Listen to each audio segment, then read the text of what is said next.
على هذه الأرض، أرض مدينة صبرا. إذن ها نحن نعيش هذه الأيام وسط هذه الأجواء في هذه الحديقة، حديقة عين صبرا التي لمت شمل كل العائلات الصبراوية المتواجدة معنا. الافتتاح الرسمي لهذه الفعاليات، وأقول لكم أنه من الأسطورة سوف تكتبون التاريخ. عين صبرا سوف تكتب تاريخ، سوف تكتب تراث تلمسان، التراث الشعبي. السلام عليكم يا ناس البلاد وضياف ربي.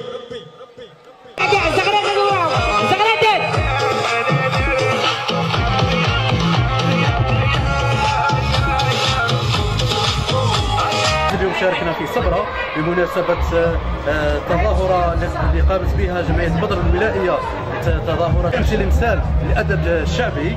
شاركنا بالقاعدة التقليدية، والحاجات اليوم عيطوا بالعروبي اللي هو الكلام اللي كانت جداتنا توصل الرسائل في الماضي.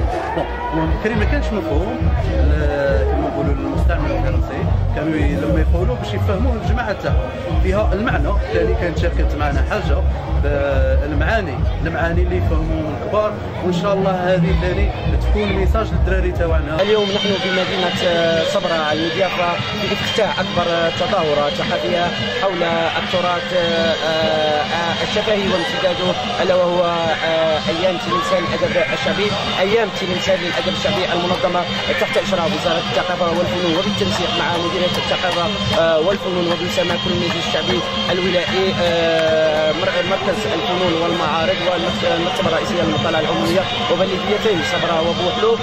ايام تلمسان الشعبي هي تظاهره ثقافيه ادبيه بطريقه ابداعيه تبتعد عن النمطيه، تمتد الى من 15 جويلية الى غايه 29 جويلية على مستوى 10 بلديات بفعاليات مثيره، حيث تشمل لنا عروض، معارض، ورشات.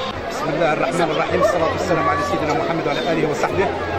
نشكر الحاضرين بصفة خاصة وكل الإطارات وكل الممثلين، كذلك نشكر إذاعة الباهية، ونشكر جمعية البدر التي هي قائمة على هذه التظاهرة، كما نشكر كل المشاركين.